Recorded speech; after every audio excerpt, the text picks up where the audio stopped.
In the face of one of the largest refugee crises in modern history, Colombia has shown tremendous generosity in providing safe haven for Venezuelans.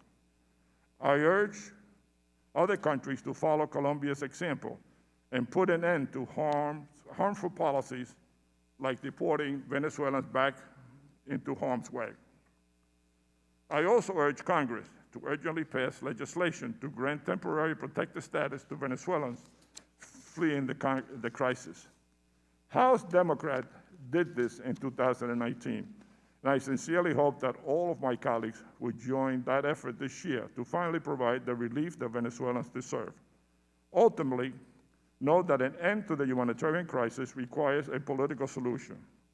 Ranking Member Green and I will introduce a resolution in the coming days expressing our bipartisan commitment to supporting democratic aspirations of the Venezuelan people. We must pursue a solution to the crisis with the urgency it deserves. I believe the U.S. must work more closely with our allies in Latin America and in Europe to advance a coordinated diplomatic strategy.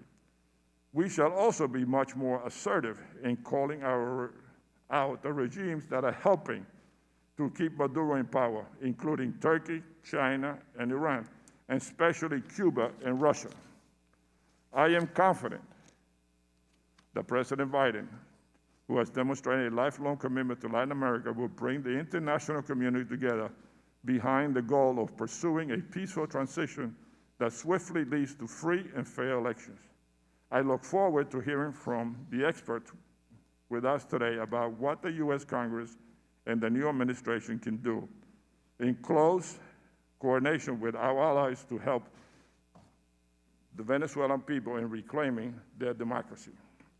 Thank you, and I now turn to the ranking member for his opening statement.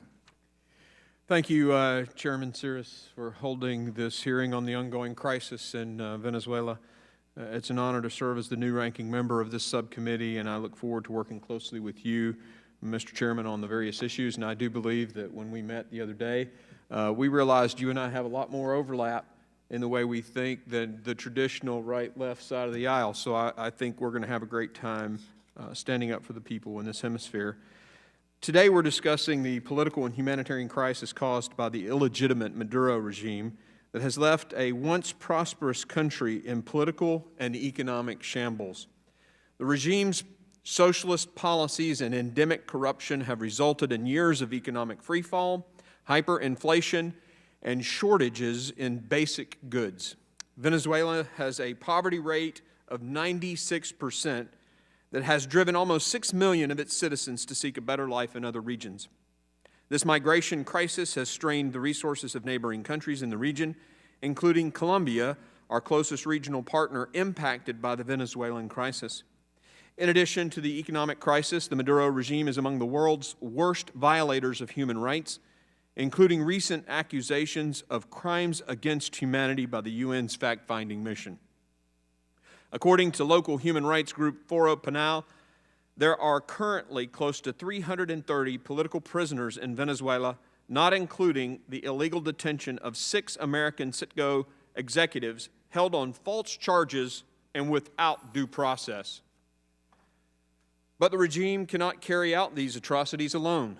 It has been bolstered by some of the world's most brutal regimes.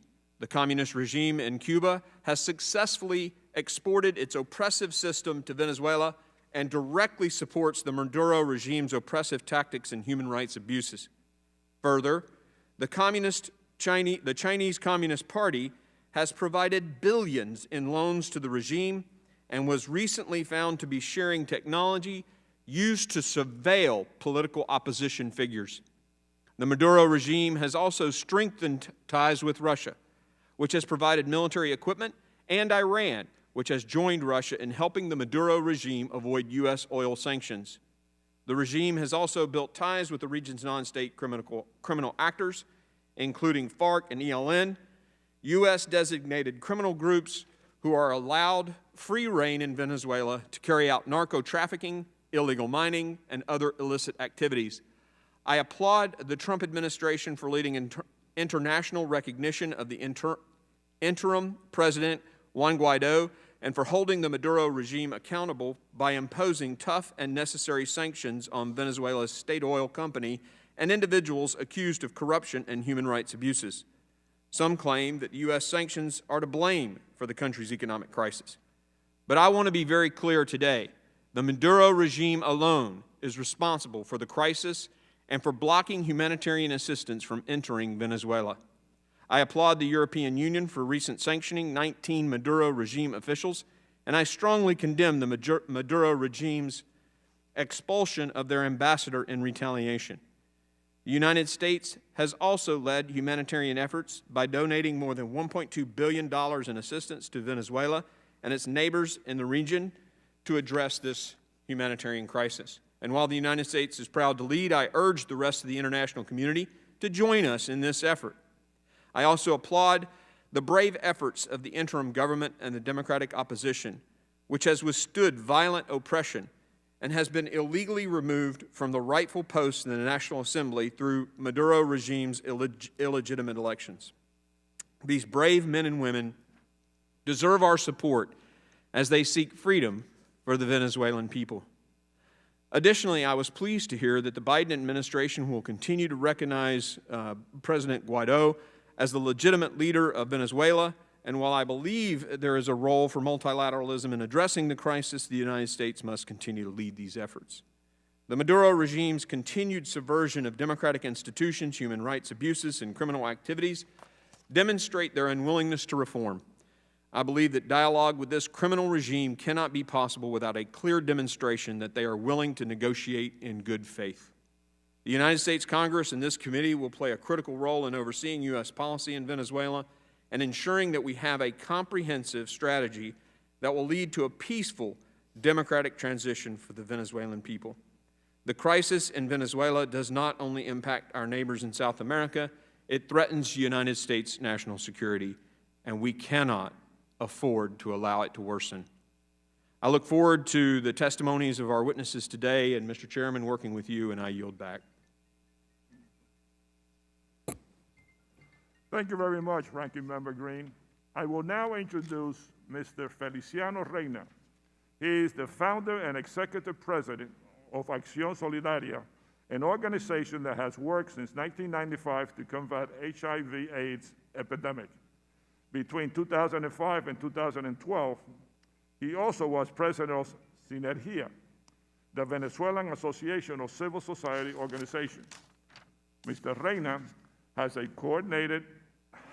coordinated relief efforts in Venezuela through Acción Solidaria since 2016 to address the country's humanitarian crisis.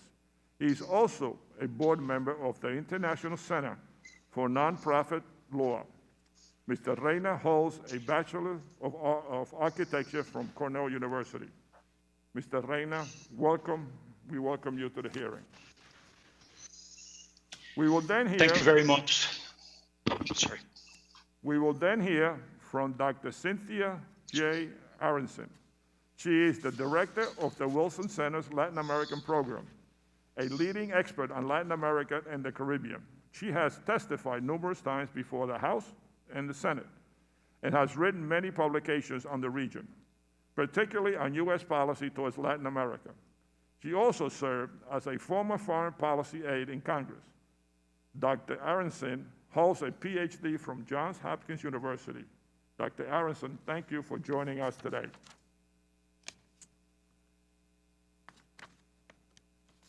Our third witness is Mr. Brian Fonseca. He is the director of the Jack D. Gordon Institute of Public Policy at Florida International University and an adjunct professor of politics and international relations.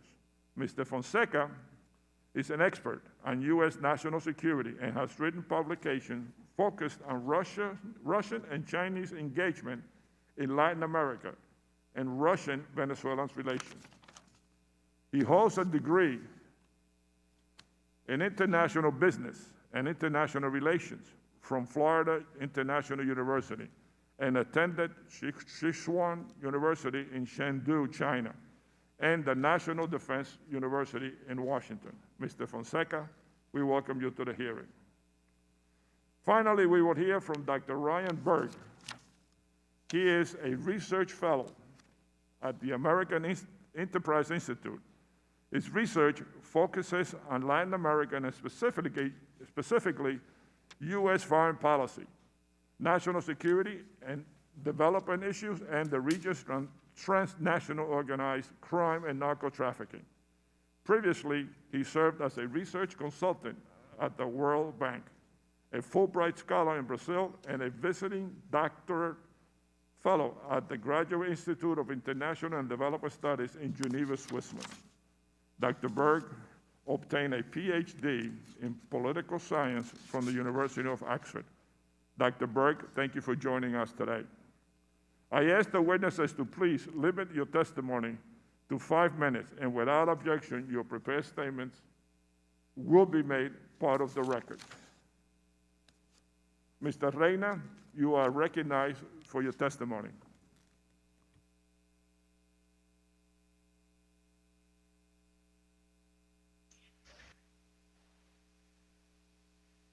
Good morning, members of the subcommittee.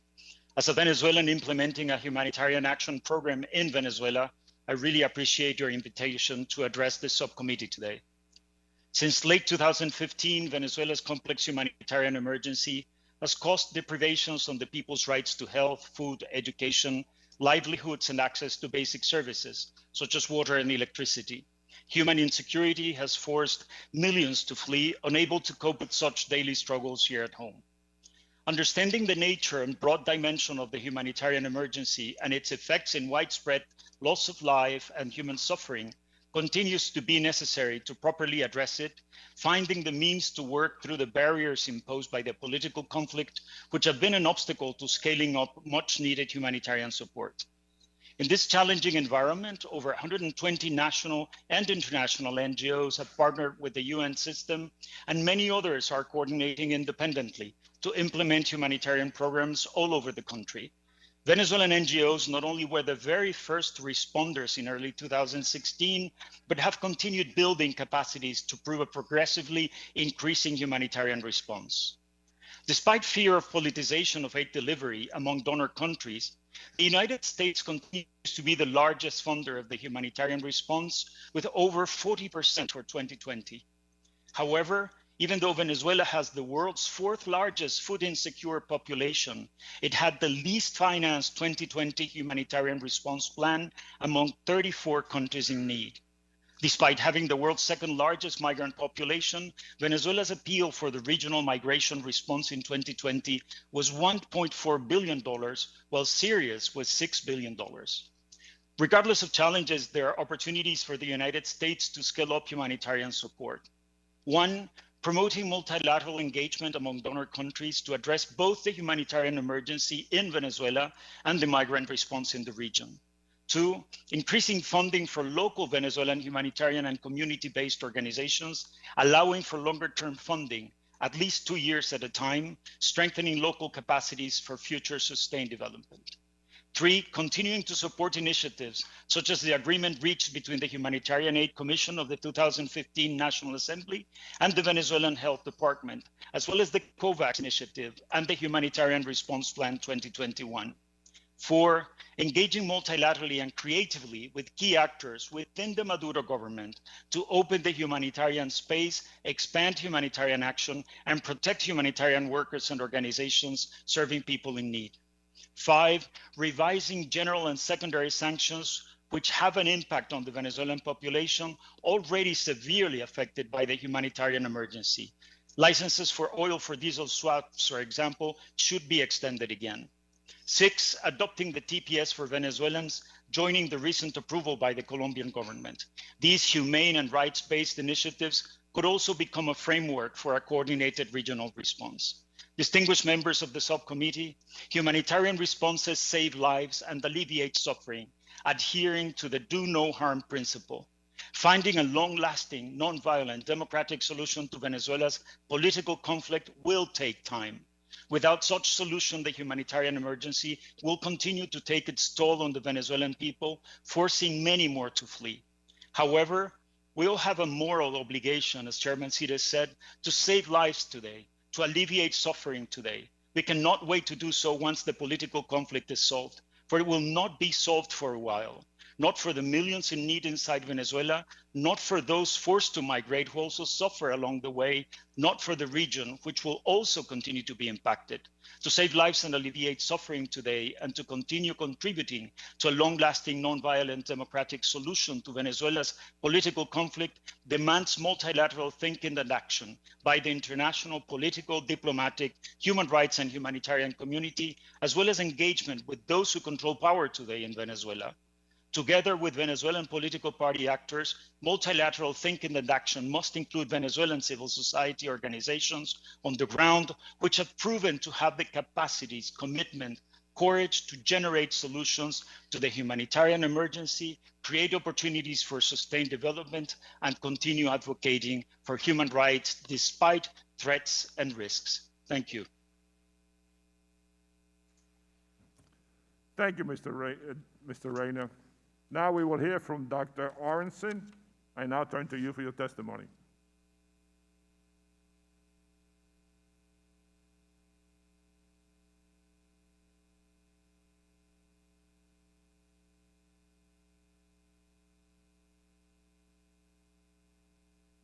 President, and notably, oops, am I muted? Uh-oh. Am I muted? No, I'm not muted, sorry. Okay. The prospects of a democratic transition in Venezuela have worsened. The armed forces, an essential pillar of regime survival, have remained united despite multiple efforts inside and outside the country to foster divisions. Maduro's repressive apparatus remains fully intact, with murders carried out with impunity in poor neighborhoods, political prisoners tortured, raids and attacks on non-governmental organizations. As others have pointed out, this growing authoritarianism has gone hand in hand with Venezuela's economic collapse. Because of that collapse, others have made reference to the refugee flows. The United Nations estimates that another 3 million Venezuelan migrants and refugees will leave the country in 2021.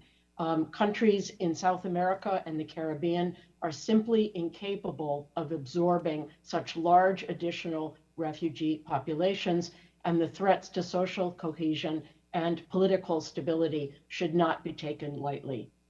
In approaching the Venezuelan crisis, the US government should establish both long-term and short-term goals. The long-term goal is the one that we all know and has been long-standing in US policy, which is the democratization of Venezuela's political life via free, fair, and verifiable elections. So the question is, what are the short-term measures that can be adopted that could help lead to that outcome? First, now that the scenarios aimed at the collapse of the regime have been tried and have failed, it is important to achieve broad political agreements that offer some guarantees to the regime and its supporters in exchange for concessions. This constitutes a more fruitful strategy for stabilizing and democratizing Venezuela. As Feliciano Reyna was pointing out, humanitarian agreements can serve as stepping stones towards a more comprehensive settlement. Partial agreements build trust among the parties, and if they're successful, they build faith among the population at large in the possibility of negotiated outcomes. And as we've just heard, the discussions in Venezuela over ways for access to the COVID-19 vaccines through COVAX to carry out a national vaccination campaign are a hopeful step. The US government should not lead these efforts at partial agreements, but the Biden administration should recognize that the sectoral, the secondary, the individual sanctions, the criminal indictments give the United States tremendous leverage in Venezuela. Prudently targeted sanctions relief in exchange for verifiable concessions, such as the release of political prisoners, an easing of the restrictions on humanitarian aid, the reform of the National Electoral Council, should be carefully considered as part of a broad strategy coordinated with Venezuelan civil society and other actors in the international community. In any negotiation, creating incentives not just wielding sticks, is essential to bringing the parties together. Although U.S. sanctions policy allows for humanitarian exemptions, as the recent GAO report pointed out, these may not be functioning well enough to provide enough maneuvering space for humanitarian actors on the ground. Those humanitarian exemptions should be revised in coordination with Venezuelan civil society actors. The Biden administration should also consult with a broad range, not only of Venezuelan actors, but international relief organizations to clear up remaining obstacles. As others have mentioned, the Biden administration's oft-cited preference for multilateralism in foreign policy is an asset in approaching Venezuela. Multiple international partners of the United States have worked to maintain channels of communication with all sides. These include the European Union, the International Contract Group, the Lima Group, the governments of Norway and Sweden. All of these countries and organizations have as a common denominator their search for a peaceful, democratic solution to the Venezuelan crisis. And as my colleague Brian Fonseca will shortly indicate, we should not harbor illusions that the important international actors in Venezuela are Western democracies seeking a democratic outcome. Russia, China, Cuba, India, Turkey, and Iran have played a variety of roles in sustaining the Maduro regime. But we should keep in mind that their interests are diverse, as is their relative importance to regime survival. Finally, and to reiterate the point about refugees, the United States has done a huge amount to assist South American and Caribbean countries hosting Venezuelan refugees, but much more needs to be done. In 2020, the United Nations Refugee and Migrant Response Plan received less than half of the international funding that it requested and identified to meet the needs of Venezuelan migrants and refugees across the region. And special attention, as Chairman Sirdes pointed out, should be given to Colombia, which hosts more Venezuelan refugees than any country in the world, and which just extended temporary protective status for 10 years to the almost 2 million refugees within its border. The United States can and must play an ongoing leading role in mobilizing resources that are sufficient for Colombia, as well as other frontline nations that are directly impacted by Venezuela's ongoing meltdown. Thank you very much. Thank you very much. I now turn to your testimony, Mr. Fonseca. Thank you, Chairman Series, Ranking Member Green, distinguished members of the subcommittee, of course, including my own hometown representative, Congresswoman Salazar. It is my privilege to address you today on the state of Venezuelan foreign relations and its short-term and long-term effects on U.S. policy. As already stated, Venezuela is in the midst of one of the worst economic contractions ever recorded. And because of that, the Maduro dictatorship continues to lean on a small group of states to remain in power. Russia, China, Cuba, Turkey, and Iran have all played important supporting roles for the regime. These countries helped Maduro bypass U.S. sanctions to keep the Venezuelan economy muddling through and provide technical assistance to help stave off internal and external threats. The questions before the House today is not whether the Venezuelan government is a repressive and corrupt authoritarian regime. I believe that's clear. Rather, what can we do to alleviate the ongoing humanitarian crisis, regain influence on the ground, displace our geopolitical rivals, aid in the restoration of democratic governance, and help pave the way for a prosperous country for the Venezuelan people? My testimony will focus on Russian-Venezuelan relations, but I must point out that Russia is just one of a handful of countries vital to Venezuelan domestic and foreign policy interests. The considerations binding Russia, Venezuela, and the others are far less ideological. Instead, these countries are tied together by common authoritarian political structures and economic and political opportunism. Furthermore, these countries all share antagonistic relationships with the United States. That is, regime survival combined with our policy position, for better or worse, encourage these authoritarian regimes to travel together. These countries also overwhelmingly prioritize their own survival well above their relationships. That leads me to conclude that these relationships, Russia, Venezuela included, are largely transactional and vulnerable to fracturing. The Russo-Venezuelan relationship has evolved a great deal since former Presidents Hugo Chavez and Vladimir Putin first met in Moscow in 2001. Putin saw tremendous economic and political opportunities in Venezuela, while Chavez sought to diversify its foreign relations away from the United States. In subsequent years, Russian companies invested billions into Venezuela, largely focusing on arms and energy deals. Chavez also offered Russia political and military access on the ground in Venezuela. Interestingly, much of the surge in Russian-Venezuelan engagement occurred during the Maduro's tenure as Chavez's Minister of Foreign Affairs from 2006 to 2013. After ascending to office in 2013, Maduro sought to leverage his relations with Russia and others to stave off challenges from internal political opposition, offset the massive amount of money siphoned through widespread corruption and criminality, and mitigate the economic death spiral that accelerated shortly after he took office. Today, most experts would agree that Russia's direct business activities in Venezuela have not yielded the desired return on investment. Still, it maintains important economic interests, namely energy infrastructure and enduring arms contracts.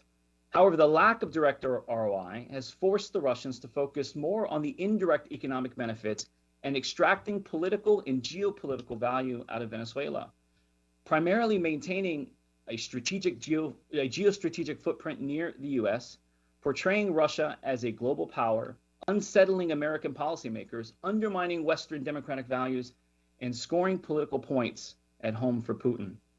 In the economic context, Russia is just one of several countries vying for access to Venezuela's large proven oil reserves. There are clear indications that Rosneft and other Russian companies were taking huge losses well before U.S. sanctions. Despite the losses, Russia owns significant energy assets in Venezuela, including nearly 81 billion barrels of proven reserves via its joint ventures with PDVSA, that, by the way, it chooses to leave in the ground.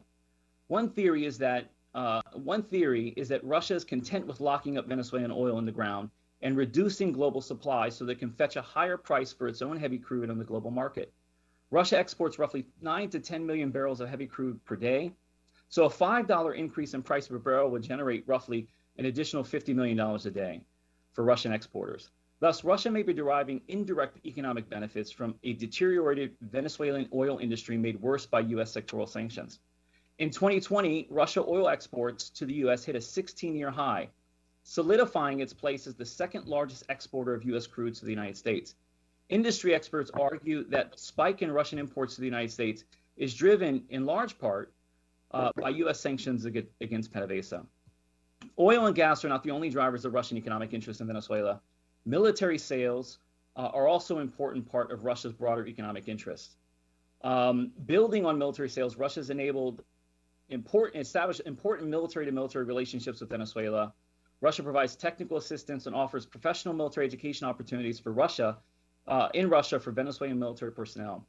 Russia also maintains a formidable intelligence footprint in Venezuela. Although it's difficult to estimate how deep this aspect of the relationship goes, or whether these relationships will be enduring, Russian military and intelligence presence in Venezuela is not in our national security interest. Still, I assess the strategic intent for Russia is not directly challenge the U.S. military. Instead, I think it finds value in creating a low-cost opportunity to irritate the United States, but not necessarily provoke an escalatory response. Let me cover just a few recommendations, if I can, and then conclude.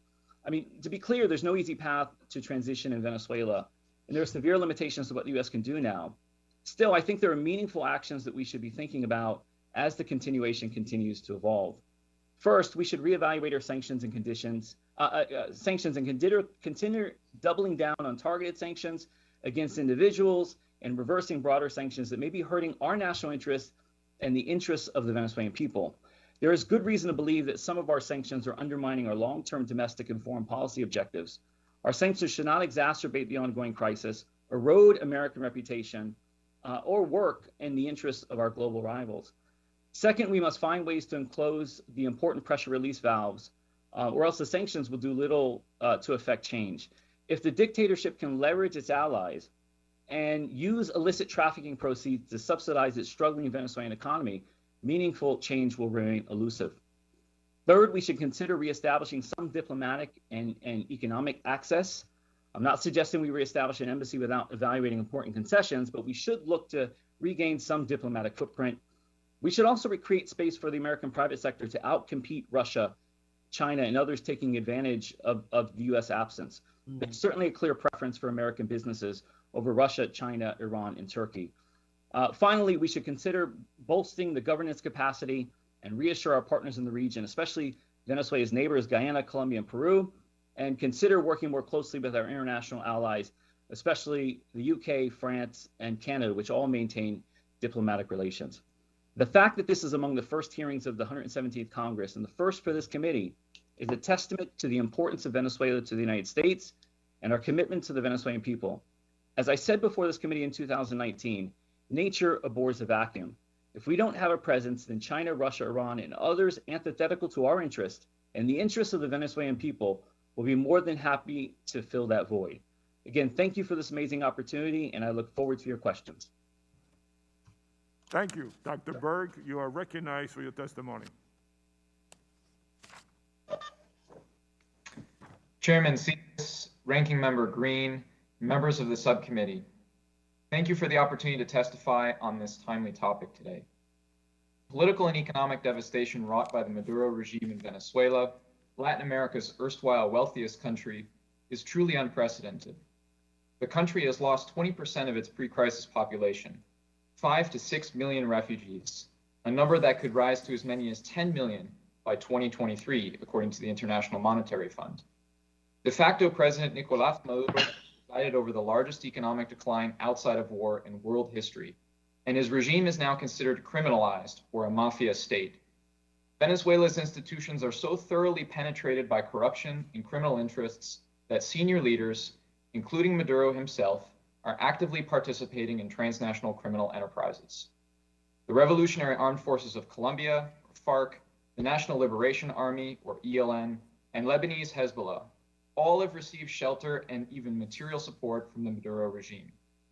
Maduro's Venezuela represents a combustible mix of national security threats that have metastasized throughout the hemisphere, leaving a wide open door beckoning the involvement of extra-hemispheric actors and U.S. strategic competitors that have seized on the bedlam in Venezuela to enter our shared neighborhood, sow chaos, destabilize the region, and augment their power projection capabilities. Russia has provided the Maduro regime with a critical sanctions-busting lifeline, as well as myriad weapons systems. China has provided more than $60 billion in loans since 2007 and traded repressive digital surveillance technology to further Maduro's control. And Cuba has remade the repressive organs of Venezuela's police state in exchange for oil.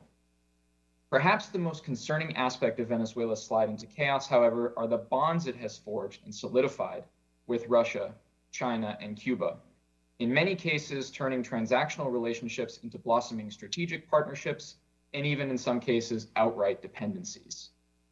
Venezuela has become a prime example of the phenomenon known as authoritarian export, or authoritarian learning, whereby authoritarian leaders share best practices in repression and adopt survival strategies based upon their prior successes in other countries. Like a family recipe, authoritarians have bequeathed to Caracas their best advice for survival. If not for Cuba, the Venezuelan regime would arguably not exist in its current form, and if not for Russia and China, the Maduro regime would probably have collapsed. As Venezuela's economy slips further into the abyss, however, the Maduro regime has doubled down on the narrative of a nation under siege and abdicated any responsibility for the country's collapse. I think it is critical to avoid misconstruing the realities of who is to blame here, because it means misidentifying the most appropriate strategies for addressing the unique security challenges the regime poses to the region. Mr. Chairman, I would like to use the remaining time available to highlight very briefly several policy recommendations for the United States. First, pursue a policy of management, not solutionism. The Biden administration should recognize that it has inherited a significant position of leverage, but it should resist the temptation to go big and rush into negotiations with the Maduro regime. A Hail Mary pass at this inauspicious moment could actually entrench the regime further. Second, attend to the unfolding humanitarian disaster. As we have all heard today already, this is the most underfunded humanitarian crisis in modern history. For comparison, Syrian refugees have received the equivalent of $3,150 per refugee, while Venezuelans have received a paltry $265 per refugee. Aid should be targeted to encourage and defray the costs of further integration of Venezuelan refugees in host countries such as Brazil, Colombia, Peru, and others. Third, monitor the effects of sanctions on humanitarian efforts. The Treasury Department should monitor potentially negative humanitarian consequences of our U.S. sanctions.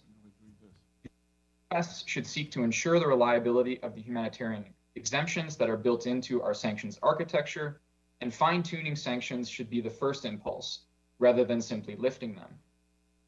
Fourth, avoid the siren song of negotiations until minimum conditions in the country are met. By some accounts, there have been nearly a dozen attempts to negotiate with the Maduro regime, and limited progress has been made with significant opportunity costs to the Venezuelan people. I will note that there is currently no consensus of what the minimum conditions would be for a negotiation, and major questions persist regarding the objectives, timing, process, and trust-building measures with the Maduro regime. Fifth, encourage the European Union to bring more pressure. While awaiting a more fortuitous diplomatic moment, the Biden administration should encourage the European Union to adjust its policy in a nod to reality. Quite simply, the EU's current approach is riddled with inconsistencies, and the pressure setting is insufficient to meaningfully contribute to a negotiated solution and to protect human rights on the ground. Sixth, broaden the diplomatic toolkit to complement sanctions. The US should employ non-sanctions instruments concurrently with US sanctions to achieve the effective pressure level. These instruments include legal referrals to international tribunals, such as the current case pending against Venezuela before the International Criminal Court, and anti-money laundering mechanisms and resource certification regimes to deter the Maduro regime's participation in the illicit economy. And seventh, and lastly, bolster intelligence capabilities. The failed April 2019 uprising announced from La Carlota Air Base in Caracas, and Operation Gideon, the failed 2020 amphibious invasion planned in neighboring Colombia by a sanctioned Venezuelan general, should prompt the incoming director of the CIA and the intelligence community to conduct a thorough investigation of intelligence failures in the country related to the Maduro regime's authoritarian resilience, and bolster US intelligence assets and capabilities in Venezuela. Thank you, Mr. Chairman, and I look forward to answering the committee's questions. Thank you to our witnesses today. Now I'd like to ask unanimous consent that Representatives Omar Steuby, Maliotakis, and Wasserman Schultz participate at today's hearing after all subcommittee members have had the opportunity to participate and question any of the witnesses. Thank you. And now we'll get into questions. I'll start by asking questions to our members. First, I'd like to say that for years, I have been saying that Russia and China participate in this Western Hemisphere in order to create anarchy, in order to destabilize governments, in order to play with our closest allies. Cuba has the security apparatus in Venezuela. Russia has selling arms. And one interesting conversation that I had with the Colombian embassy the other day told me that in 2019, 6,000 Russians visited Colombia. Last year, due to the pandemic, it dropped down to 3,000. The Colombian government expelled 3 Russians recently. I can only think that having Russia visited Colombia, 6,000, Colombia is not exactly a beach destination for the Russians, plays into this idea that Russia and China will love nothing better than to create chaos in the Western Hemisphere. So I was wondering, from our members, can you comment on that?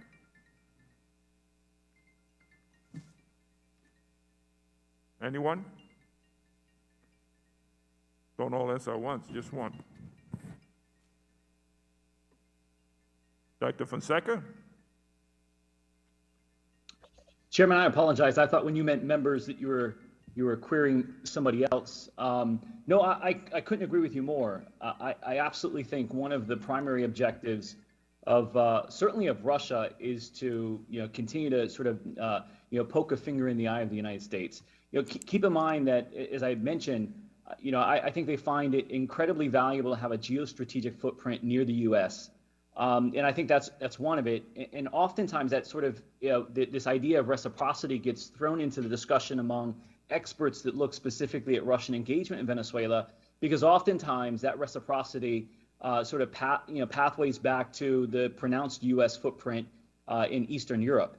And so oftentimes in the past, you've even heard rumors about the potential, trade-offs of maybe the U.S. kind of withdrawing its support in places like Ukraine in exchange for Russia withdrawing its support in Venezuela. And again, for now, that's all been sort of hearsay, to kind of listening to people on the ground.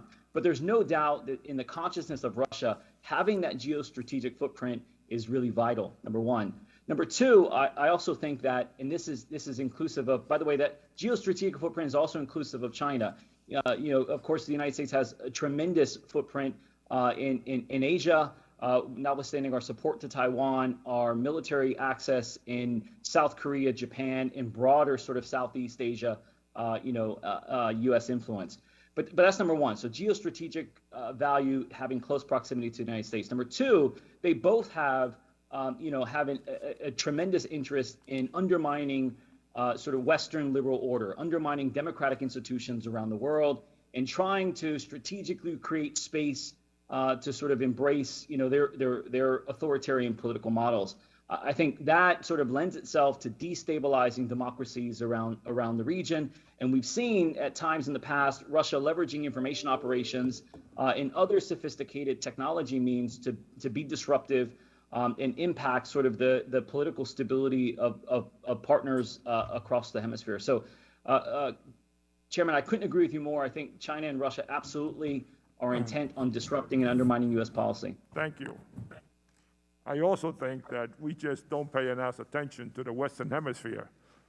So as we don't pay attention, the Russians and the Chinese and all the other countries that are helping Venezuela fill that void that we have in the Western Hemisphere. Mr. Chairman, if I might add to that, Sure. I certainly associate myself with what Brian Fonseca just said, and I agree that the influence of China and Russia in Venezuela is counter to U.S. interests. But I think that one needs to separate the kind of involvement that the two countries have had. As Brian was saying, it's geostrategic. It's an opportunity for the Russians to mess around in what they call or what they consider the U.S. near abroad in the reciprocal kind of way that Brian was mentioning. China's interests have been somewhat different. China is the largest oil consumer in the world. Venezuela has the world's largest known oil reserves. And so the relationship has been heavily focused on oil extraction, and the $62 billion in loans approximately have now been repaid in oil, and there has not been any new money for some time. And the loans that were given in recent years were simply to allow Venezuela to continue paying back the loans that had been initially given. There's also, I think, the case that China has reached out to the opposition at various points, trying to guarantee its long-term access to Venezuela's oil resources, independent of the political leadership of the country. So I see it as less committed to the survival of Nicolas Maduro and the regime overall, and much more committed to the long-term survival of its interests in the oil fields. Thank you very much. Now I recognize Member Green. Thank you, Chairman. Again, appreciate your opening remarks and appreciate the witnesses' testimony. I thank all of them for being present and their participation today. I think one of America's greatest challenges is China, and I am greatly concerned with their penetration into not only Venezuela but all of Latin America. And my comments are really to the whole slate of witnesses, whoever wants to jump in. In 2019, China specifically stated that the blackouts in Venezuela were because of cyber attacks from the United States. Obviously, a blatant lie. And one of my questions is, how do we confront this disinformation campaign from China in Venezuela and throughout Latin America?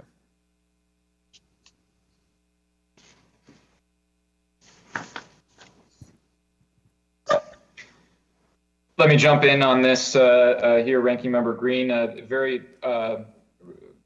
You well stated the cyber attack claim, of course, is spurious. Largely, the blackouts were a cause of the fact that there was not only corruption, but a failure to maintain the power grid in Venezuela. And also, something quite simply, somebody didn't bother to cut the vegetation around one of the main power plants outside of Caracas. And so that vegetation overgrew some of the power lines and ended up knocking off power periodically throughout 2019, as we saw.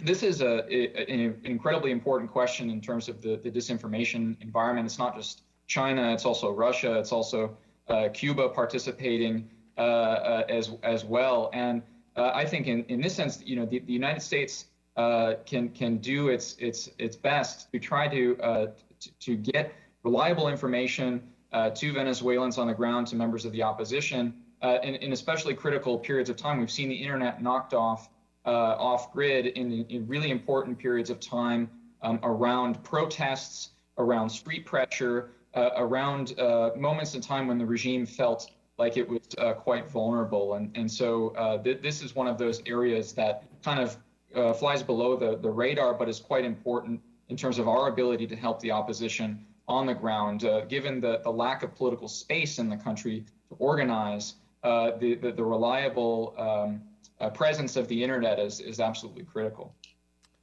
One other sort of taking that a step further, it appears that ZTE, China's big telecommunications giant, has created ID cards for the Venezuelan people, which essentially do the same thing that their social score system does, tracks their behavior, monitors their actions, can dig into their checking accounts, all of this. How do we stop that? So, Ranking Member Green, I think it's an excellent question. I think it underscores the point of China as the real strategic competitor in the region. And Chinese tech proliferation has been growing rapidly, certainly for the last decade or so. The idea of the fatherland card, as you reference, is something that certainly we've been battling around in terms of how to sort of how to combat that. In Venezuela, perhaps it's very difficult. To sort of overturn that. But I think education, continuing to sort of dominate the educational space, not just, in broader Latin America, but wherever we can sort of reach in and help, educate consumers on the threats and challenges associated with China tech penetration. It's important for us to disaggregate good from bad. Not all Chinese activities in the region, I think, should be seen through sort of a threat landscape. But I do think we have to provide education as tech penetration becomes more proliferated across the broader hemisphere. And I think this is also consistent with what Dr. Berg was saying just a few minutes ago about information operations. The Russians are incredibly sophisticated in terms of their ability, to affect impact on information operations. They also have an incredibly sophisticated and forward-leaning cyber capability. In fact, lots of open reporting about that threat, and in fact, the Atlantic Council's digital analytics lab has done some really good work on assessing information operations and putting out recommendations that can help undermine sort of the effect of those information operations. And part of that is about sort of credibility of the source. The United States needs to remain credible as a source across the broader hemisphere. We have to ensure that our actions don't undermine our credibility, broadly speaking.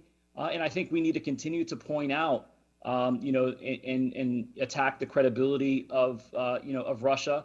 And when China does it, call them out as well for proliferating just false information, that affects the social, political, and economic landscapes across the region. My time's up, Mr. Chairman. I'll go in second round. Thank you. Congressman Castro, you're recognized for 5 minutes. Thank you, Chairman. This question is for Mr. Reyna. First, thank you for speaking to our committee about the important work that civil society organizations like yours are doing in Venezuela. I chair the subcommittee that handles international development policy, and so I want to ask you a question along those lines. As you know, on February 11th, Venezuela's opposition and Nicolas Maduro agreed to cooperate to purchase and distribute COVID-19 vaccines for 6 million Venezuelans. I think this is a positive step towards fighting the coronavirus pandemic in the country. And it's been reported that about 1.4 million doses of the vaccine will come from the World Health Organization-linked COVAX initiative, while the source of the rest of the vaccines is yet unclear. So my question is, how can the United States help mobilize resources to ensure countries in need like Venezuela receive the appropriate amount of vaccines? And how can we ensure that there's a proper oversight and equitable distribution of those vaccines in Venezuela?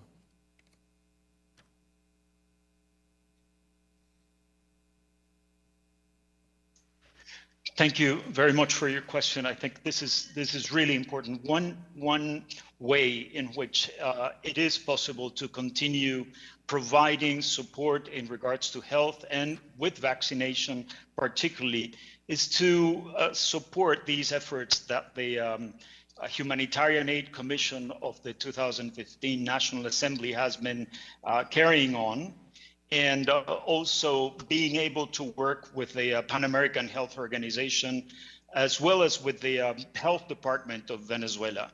I think this is one example of possibilities that still exist to provide support, and the signing of this COVAX agreement, it's also a show of those possibilities. So we did have a previous agreement, now this COVAX one, and the oversight and the mobilization to expand on the one hand, and the oversight, one perhaps can be achieved through supporting the entrance into Venezuela of the World Food Program with its logistical capacities. We're seeing a huge challenge there with issues, for example, of cold chain. And since our transportation infrastructure has been also somewhat collapsed, as many other areas, then the World Food Program can play an important role. And in regards to oversight, we're proposing to follow the model that has already been in place since 2018 by the Global Fund for HIV, TB, and Malaria, Pan American Health Organization, UNAIDS, and Venezuelan civil society, again with the health ministry, to follow up on the provision and distribution of antiretrovirals. It has worked well with challenges, with difficulties, but that oversight has been in place, and there is a working group, monthly information, and follow-up of the results. Whatever there is a gap or difficulties, then these can be called by the activists on the ground doing that oversight. So, these are the kinds of perhaps of mechanisms that would deserve looking into and supporting. Thank you. Thank you, Chairman. I yield back. Thank you, Congressman Castro. Congressman Pfluger, you're recognized for 5 minutes. Mr. Chairman, thank you for an excellent hearing on a very important topic, and to all of our panelists, thank you for your time. I've got a couple of questions. I'll start with Dr. Arnson. Knowing that Maduro it will not sign any sort of deal with the World Food Program unless he can control the distribution of that food, how do we, as the United States and working with our allies and partners in the region, ensure that delivery of food gets to the people that need it the most, and can prevent Maduro from controlling that distribution? Thank you very much for the question, Congressman Pfluger. It is an essential principle of humanitarian assistance that it must be given with neutrality and without any regard for the political affiliation of the recipient. Up until now, the Maduro regime has maintained tight control over food distribution through this program known as CLAP, through food boxes, which are woefully insufficient. And it is a form of social control, and it's obviously reluctant to relinquish that form of control. But I think what Feliciano was indicating is that on humanitarian issues involving health, there has been the possibility of reaching agreement between the opposition, the government, working closely with civil society organizations. I don't know what the magic formula will be to allow or to convince the regime to allow the World Food Program to operate.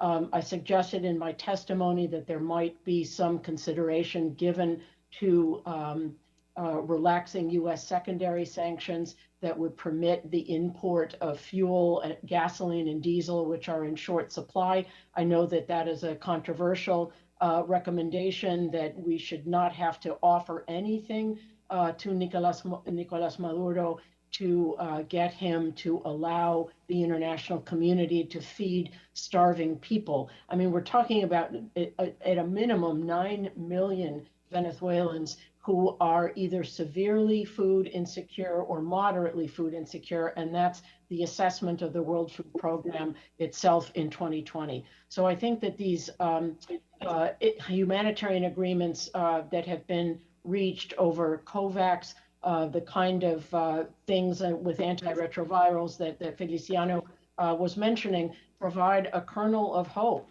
that these kinds of agreements around food and food insecurity can also be reached. Thank you very much. Now for Dr. Berg, my question is, what are the consequences to the U.S. And the region if this crisis continues and if these criminal groups are allowed to thrive, and specifically to our southern border? What is the threat with this crisis continuing, the number of refugees? Dr. Berg, to you. Thank you very much, Congressman, for the question. I think the crisis has region-wide impact. As Dr. Arnson mentioned in her opening statement, the region is not poised to be able to absorb this level of refugees we've seen so far, about 5.5 million. Remember that figure that I mentioned in my opening statement from the IMF, that this could rise to 10 million by 2023. And so the numbers of people and the pace at which they're exiting the country is still unabated. And this really has dire consequences, not only for the stability and security of the region, but the future economic growth of the region. Many countries have difficulty not only absorbing this number of refugees, but also look at a country like Colombia. It's taken the very commendable step of including about 1.7 million refugees into its legal ranks. About 1 million of them will be affected by this temporary protected status that were granted to them.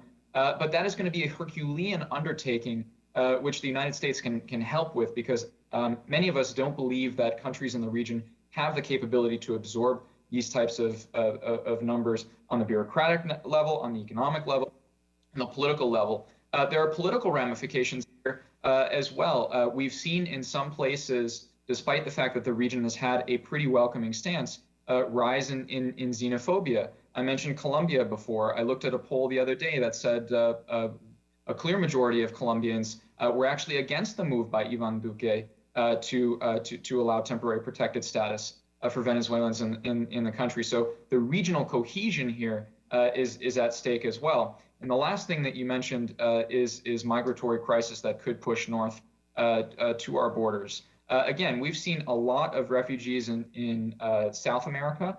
As I think the next waves start to come out, we might see more and more actually traversing through Colombia, going up into Panama and into Central America, certainly more so than there are now.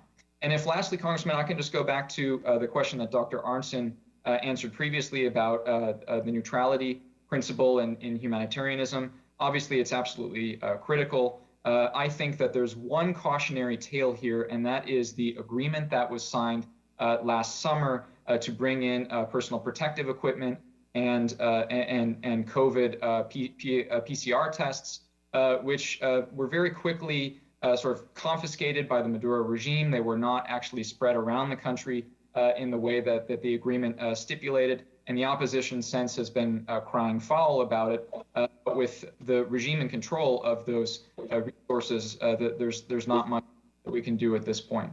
Thank you very much. With that, I yield back. Thank you. Congressman Andy Levin, you're recognized for 5 minutes. Thank you so much, Mr. Chairman, for holding this important hearing. To our panelists, thank you. I'm going to try to ask a number of questions, so I ask you to try to be brief in your answers. A February GAO report, which I requested along with the full committee back in 2019, found that U.S. sanctions, particularly those on the oil industry, have likely contributed to the steep decline of the Venezuelan economy, and suggested steps that the Treasury Department and other agencies could take to mitigate the humanitarian impacts of sanctions, which some of you have addressed very movingly. Mr. Reyna, what recommendations do you have for the U.S. government regarding how it could provide clearer guidance to financial institutions or take other steps to minimize any second-order impacts of sanctions on the operations of humanitarian organizations that are doing their best in the situation? Thank you very much, Congressman Levin. We really welcome that report. We think it offers information that is quite important, because one may think, of the impact of sanctions on issues that were already deteriorating. But to us, what is of serious concern today is impact on the Venezuelan population. And certainly there are some that can be worked differently. What we have had sometimes is conversations with Treasury, for example, to give precise examples of how sanctions can put obstacles and restrict the work of organizations. I think that is, having those conversations, even before imposing certain types of sanctions, would have made sense, and still makes sense to talk through them. One issue that we have faced, for example, is that, and we understand Treasury cannot impose, for example,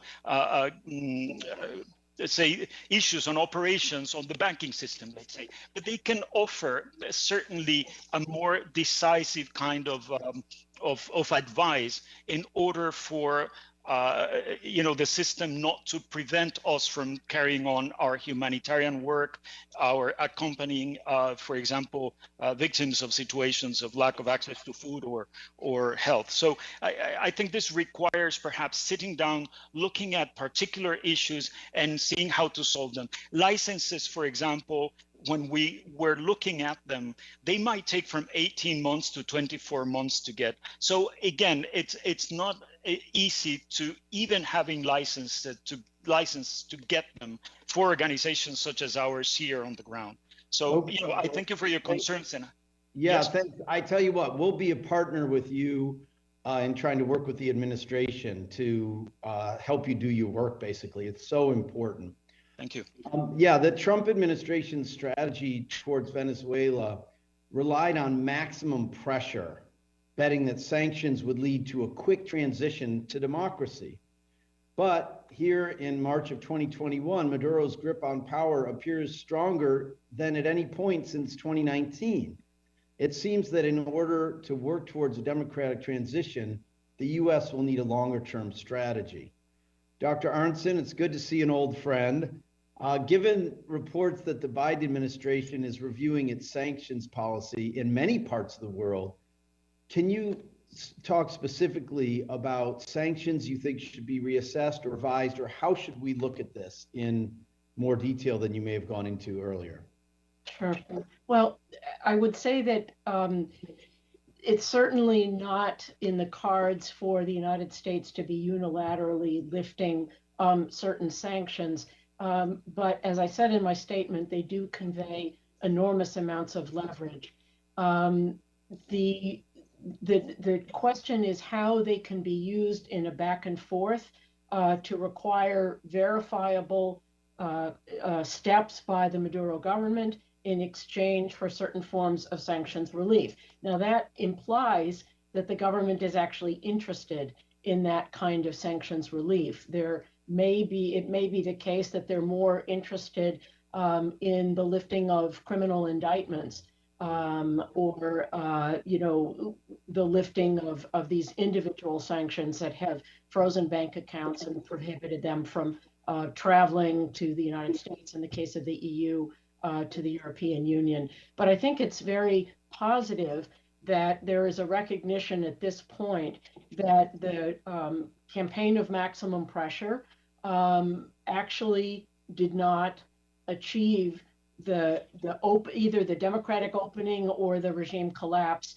that was hoped for, and therefore a different approach is needed. And I think that those consultations are underway and should be encouraged. And sanctions are, an instrument in the toolkit. And the United States has, because of the economic sanctions against the oil sector, the financial sector, and secondary sanctions on those who also trade with PDVSA and other Venezuelan entities, give us tremendous leverage. And we should explore, what combination of concession and sanctions relief should be desirable. All right, thanks, Mr. Chairman. I see my time is up. Great hearing, and I yield back.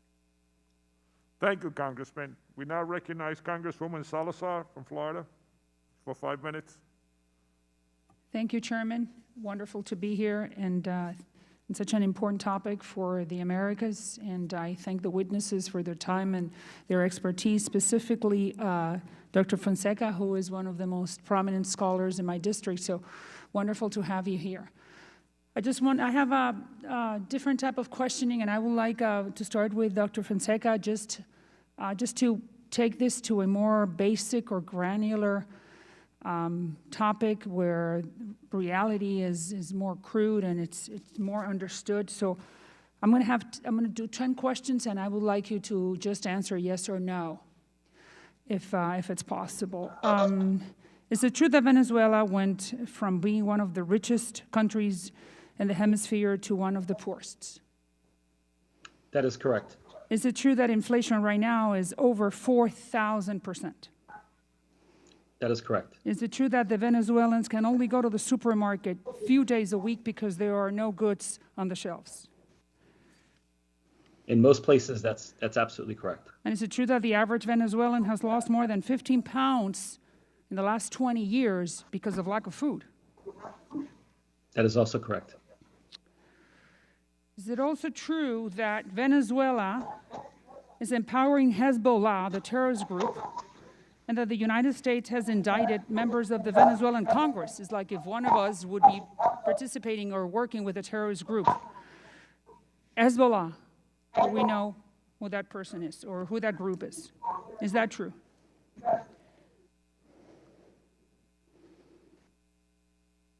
Dr. Fonseca, did you hear me? I'm sorry, I was muted. Yes, that is correct. The dog got in the way. Is it true that the Venezuelan government is empowering the terrorist group Hezbollah, and that the United States indicted a member of the Venezuelan Congress for working with Hezbollah? That is true. And is it true that Venezuela is becoming a major hub for drug and trafficking, and that criminal organizations, their only purpose is to harm the United States? They are absolutely a major hub for drug trafficking. And is it true that Maduro's representative, the repressive apparatus is controlled and directed by more than 30,000 high-ranking Cuban agents like Ramiro Valdez? And they control even the Venezuelan Customs Office and the passport issuing office. There is absolutely a heavy presence, and I know you wanted a yes or no. but I'm not sure that the numbers are what I'm seeing as high. I think, to your point, they still play a really vital role in firewalling the regime and absolutely have an important presence around Maduro, ensuring the survival of the regime. And that the Maduro is blocking at this hour the aid for food and medicine that we, the United States, are offering to give to them so they can help their people. They are blocking it. Yes. and That is right, yes. And finally, is it true that 20 years ago, Hugo Chavez promised in an interview to yours truly that he was going to establish democratic socialism of the 21st century for the Venezuelan people? Yes, I recall that interview well, and yes, he did. Thank you. Now, my question to you and to the rest of the panelists, what can we do as a country to help the Venezuelan people? I think, one, we have to continue to apply pressure and again, look for ways to allow access for vital humanitarian assistance. I think we also need to continue to reassure and support Venezuelan neighbors and those in the region that are having to absorb millions of Venezuelans fleeing the country.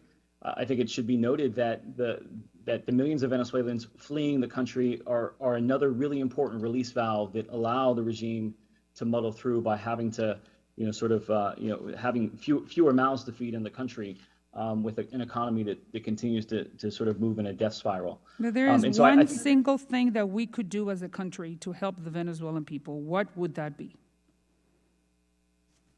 Continue to apply pressure. I don't, unfortunately, What type I don't of see pressure? a short term. What type of pressure? I think we need to continue to apply diplomatic and economic pressure. We need to continue to press for the admission of humanitarian assistance into support those. And again, I think we need to, I know you asked for one, but I also think that we need to shore up our allies and partners in the region. I only have 50 and seconds. help them. Why don't you let me, Dr. Arnson, answer? If there's one single thing we could do as a country to help the Venezuelan people, what would that be? It would be to work closely with our international allies, with the Venezuelan opposition, and with a broad range of actors in civil society that can come together around a common agenda, first for humanitarian issues, and then eventually to tackle some of the more difficult political and Dr. security Berg, challenges. one thing in 13 seconds. What could we do as a country to help the Venezuelan people at this hour? Thank you, Congresswoman. I would say, to reiterate what Mr. Fonseca said, the pressure is obviously key. It has to be multidimensional, as I mentioned in my opening remarks. So it's not just sanctions, but it's sanctions and Congressman Levin asked a great question previously about sanctions and targeting. I think we can look at targeting. What does targeting mean? I only have 14 seconds. One thing. What does targeting mean? To look at the actual targets of our sanctions, the people on whom we are putting sanctions. The theory behind the maximum pressure campaign was that sanctions would be enough to dislodge Maduro. But unfortunately, the targeting of those sanctions has not been on actual military figures whom we all believe to control the security apparatus on the domestic level. So looking at targeting when it comes to our pressure will be key, Congresswoman. Thank you. I yield back. My time is up. Thank you, Congresswoman. Congressman Vicente Gonzalez, you're recognized for 5 minutes.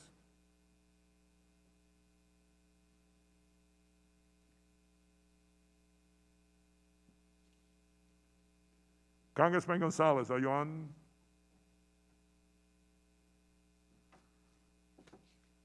Yeah.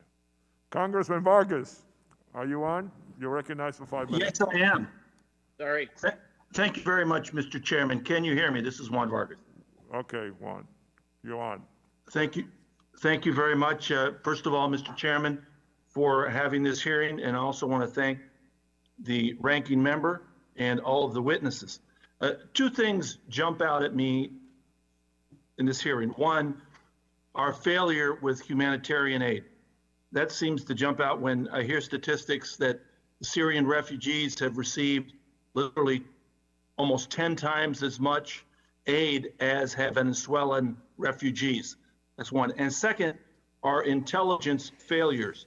Seems like the we've believed that one thing was going to happen with sanctions and maximum pressure, and then it didn't come about. So I could start first with humanitarian aid. I'm very concerned about not only internally displaced people, but of course refugees also. How can we work better with the allies that we've all been talking about, both in the region, European allies, as we've said earlier? How can we work better with everybody to have a better result? Because the result right now is disastrous. I would ask that of Dr. Arnson. Thank you very much, Congressman, for the question. I think that the United States certainly can contribute more of its own resources, but there are other ways to continue to mobilize the international community. There have been donors conferences convened by the European Union. We should press for more. They, of course, are dealing with their own influx of refugees from Syria, from Afghanistan, from other parts of the Middle East and Northern Africa. And it's a complicated situation there as well. But we could also look to mobilize more contributions by the U.S. private sector and work in partnership with other organizations like the DFC to provide employment opportunities on the ground for Venezuelan refugees and host communities in the region. I guess I'm also very concerned about the food insecurity in particular. I mean, I have great respect for the United Nations Food Program. As you know, they just won the Nobel Peace Prize for all the work they're doing. But at the same time, they alerted us to all the millions of people in this world who may starve this year because of COVID and other issues. How can we work with the UN better, knowing that what the Maduro regime has been doing to manipulate the food distribution because they want to do it? What can we do? I'm very concerned about that. Dr. Arnson. Yeah, well, you know, you've hit the nail on the head. I mean, the greatest source of the greatest obstacle to greater food assistance by the international community is precisely Nicolas Maduro and the rest of the Venezuelan government. The United Nations has dramatically expanded its footprint in Venezuela over the last 2 years. There are a variety of UN agencies that are on the ground, the Office of Humanitarian Affairs, OCHA, the UNICEF, and others. This does not include, at this time, the World Food Program. And I would note that, you know, there have been numerous efforts to take the issue of Venezuela to the UN Security Council. Most of those have served to just reproduce the polarization between the United States on the one hand and Russia and China on the other.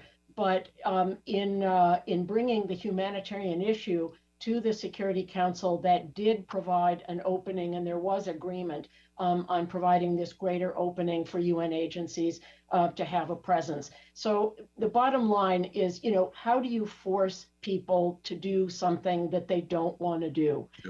It's very difficult.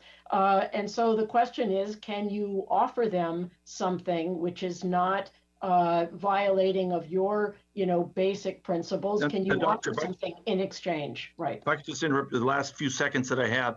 What about the intelligence failure? Why have we gotten it so wrong? Is that a question for me? Yes. Well, you know, theories of political change are multiple, and there was the sense that by tightening the screws enough, you could create fractures in the regime, you could cause the military to divide. There were all kinds of ways in which, you know, there was the assumption that the Maduro regime would implode or cry uncle and agree to the kinds of things that the United States and others wanted, including, you know, the Venezuelan opposition and the majority of the Venezuelan people. And that theory of change has proved false. And so I think it's to the credit of the Biden administration that they're now looking at alternatives and looking to see what, if any, kind of, you know, negotiations that involve the opposition, that involve this big tent, civil society, you know, organizations, academia, unions, et cetera, can collectively pressure for some real change. Thank you. My time is expired. I yield back. Thank you. Thank you, Congressman. Congressman Gonzalez, are you on the line? Yes, sir. Thank you. You're recognized for 5 minutes. Sorry, I had some technical difficulties there for a second. But my question is, there's, American companies have seen their investments severely affected by the crisis in Venezuela. And while Venezuela's oil capabilities have severely decreased, some energy companies have played a crucial role in preventing the total collapse. How can Congress work with the private sector to protect American investment in Venezuela, and how can the private sector assist us? I chair the Oil and Gas Caucus for the Democratic Party, and I have a pretty good relationship with some of the energy companies that are down there, and they seem to have, talk about intelligence failures, they seem to have a lot of intelligence, and they seem to know a lot of what's going on.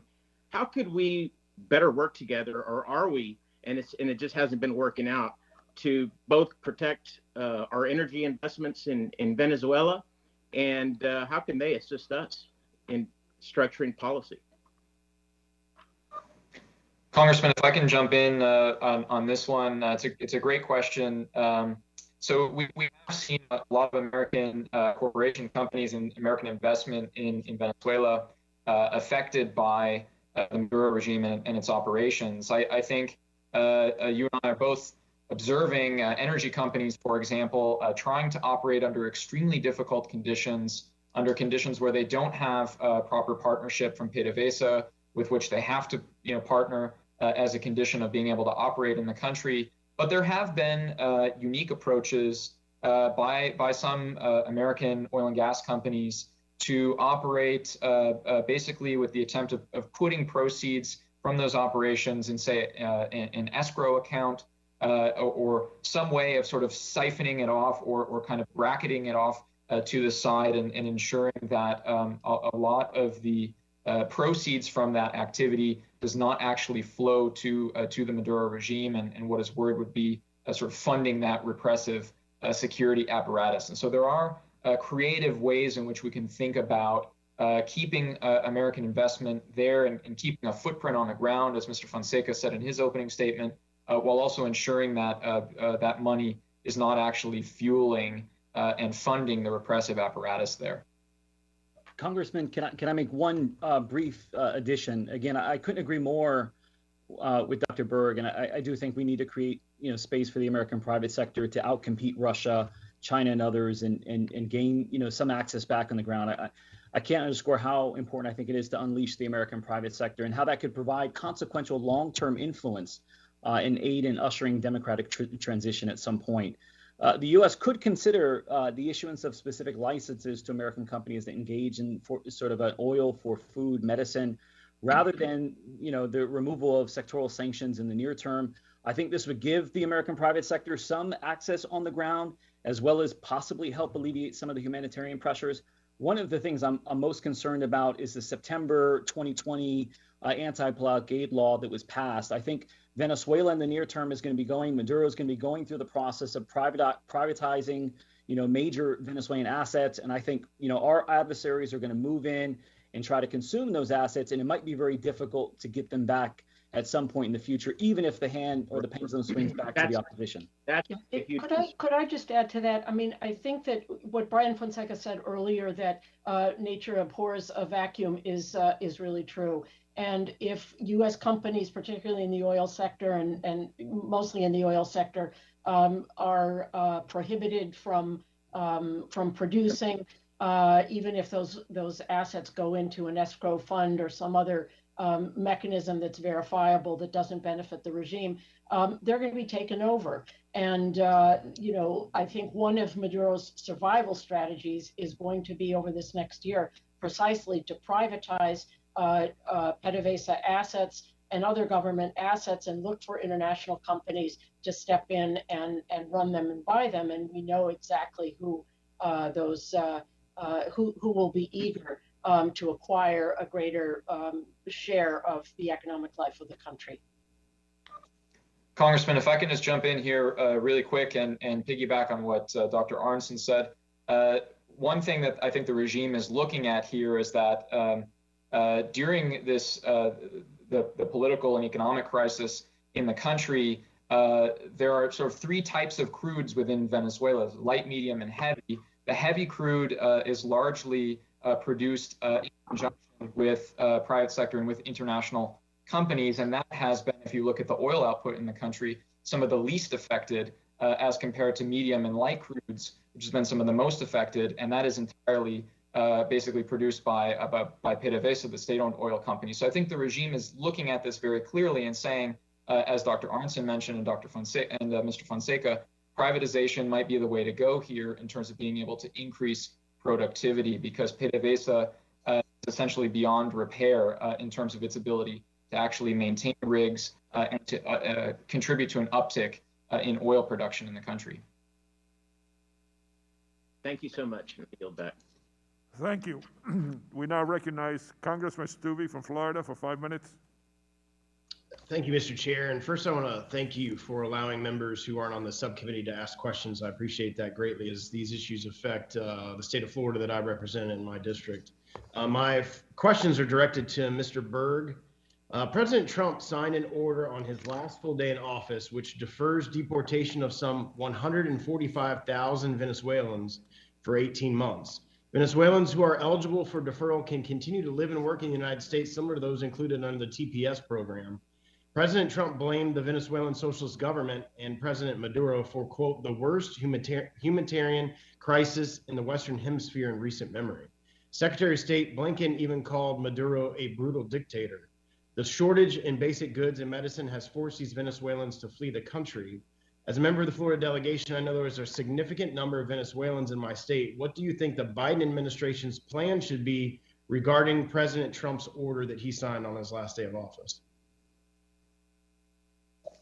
Well, thank you for the question, Congressman. As I understand it, the temporary protected status was signed on the last day, but the details were left to the Biden administration. And so from that standpoint, I would certainly encourage the Biden administration to not only to implement, but to work out the exact details of the stay, the duration, the documentation, as well as the work permits, because it's not in the United States interest to send back Venezuelans to, as we've heard today at this hearing, a humanitarian disaster and a brutal dictatorship. I will also note that there's a real economic opportunity here with the number of Venezuelan migrants we've had in the country. Numerous reports of late have shown just how educated, how entrepreneurial, and how dynamic this diaspora is. And so I think from an economic standpoint, and particularly from your state standpoint, where there are quite a few Venezuelan refugees, it could be a huge economic boon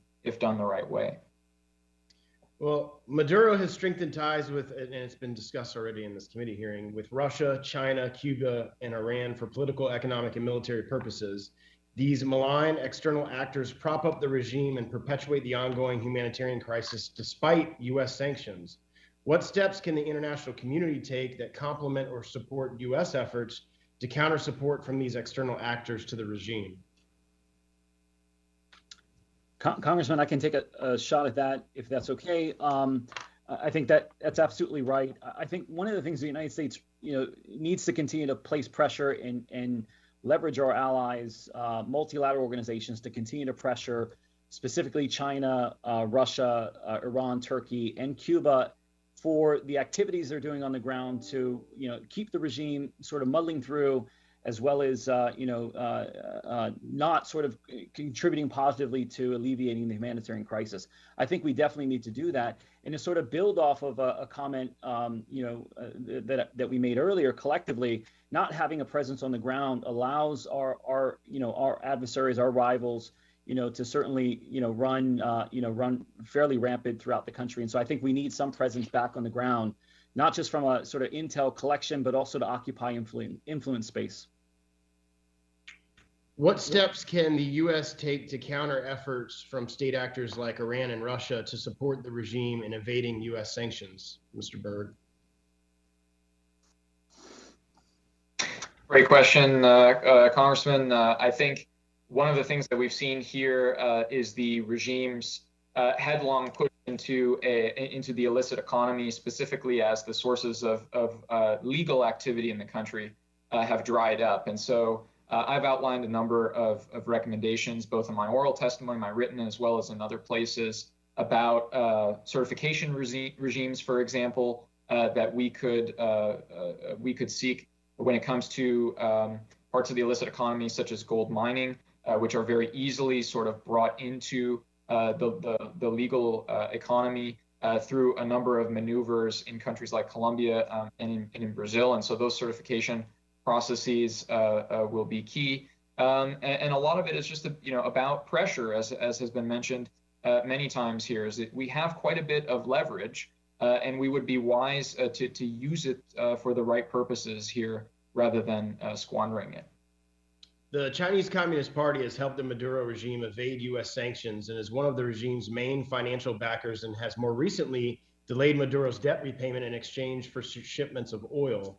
What does the Chinese Communist Party gain from involvement in Venezuela, and how does it reflect the nature of the Chinese Communist Party's influence in other parts in the region?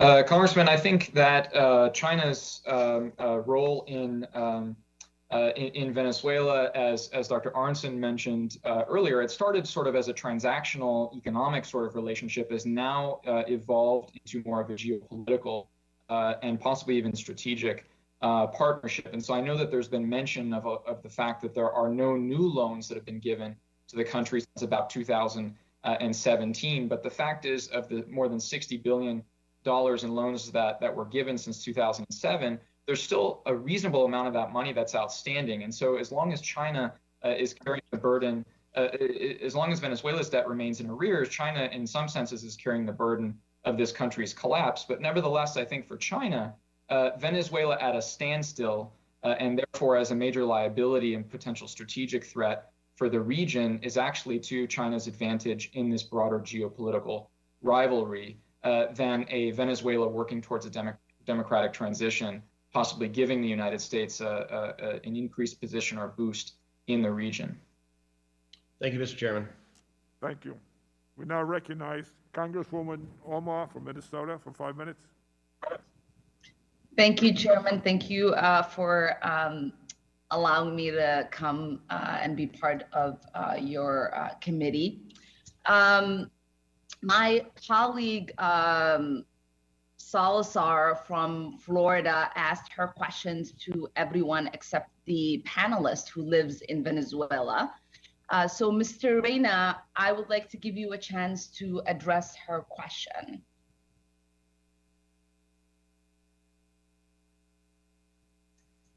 Thank you very much, Congresswoman Omar.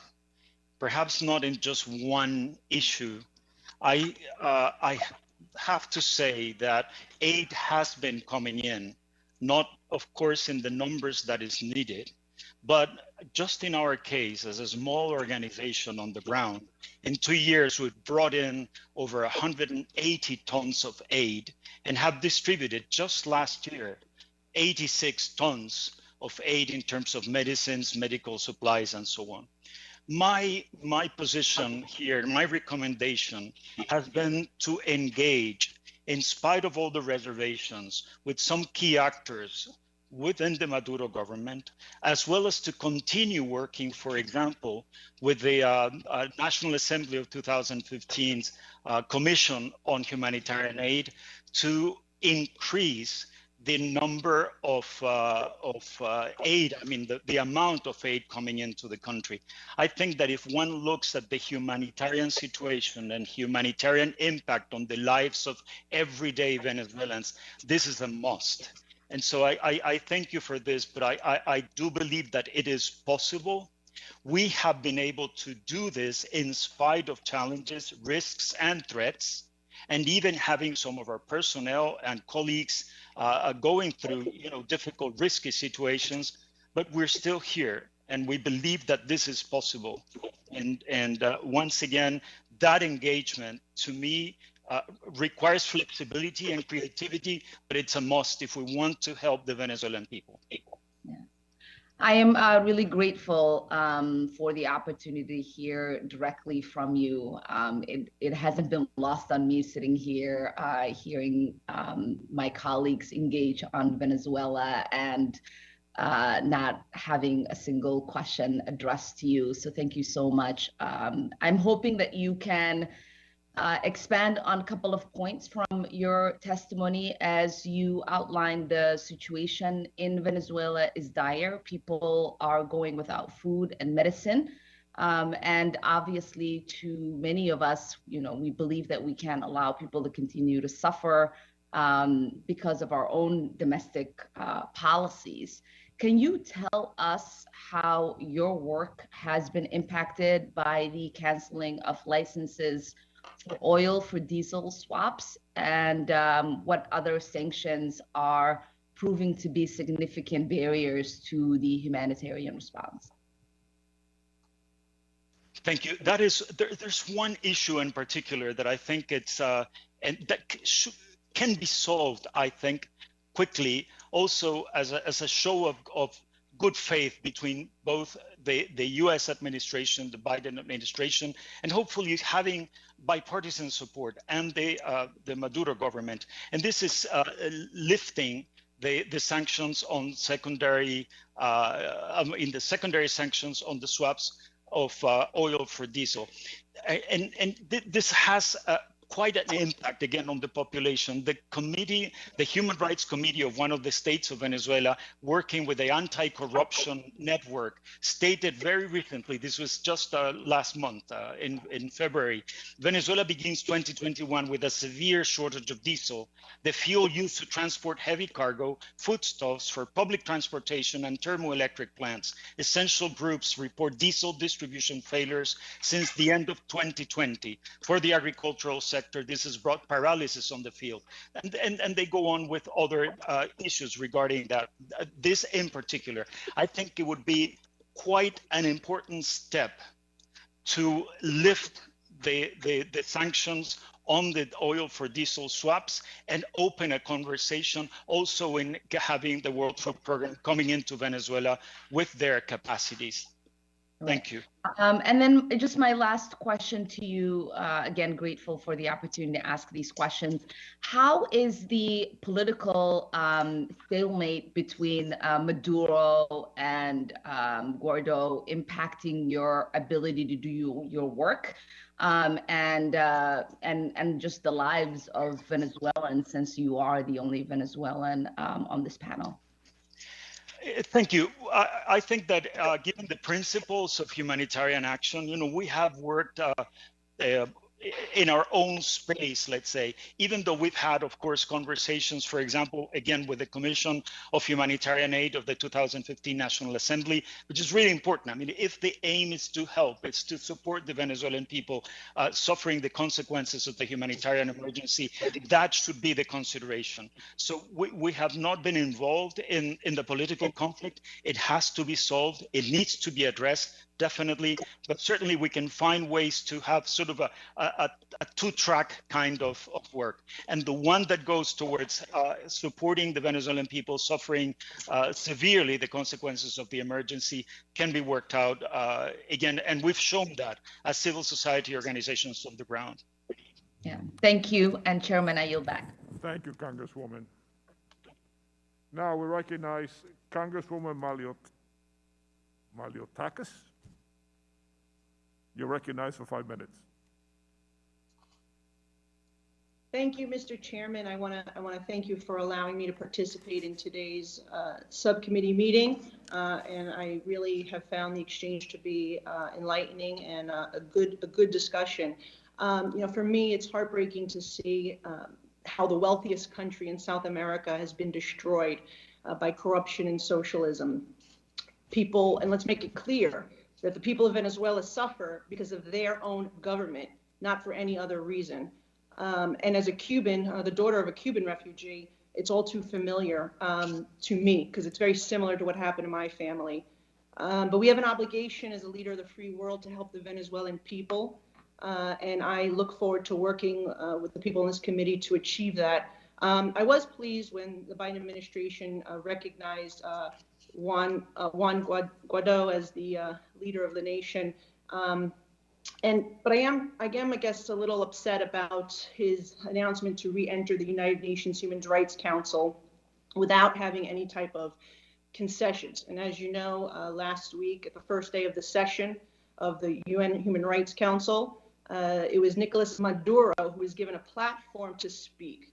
One of the biggest violators of human rights was given a platform to speak at the United Nations Human Rights Council, and I think we have an obligation to speak out against that. And I would like to know from the panel their thoughts on how we can utilize the leverage of President Biden wanting to return to the council, and how we should be using that as leverage to try to get some accountability and to protect the human rights of not only the people of Venezuela, but of the nations that have propped up Venezuela, like Cuba, like Iran, like China, like Russia. And that's my first question. And the second question is, in terms of, it's good to have verbal support for Guaido, but what actions specifically do you think we should be taking as a nation to support him? Thank you.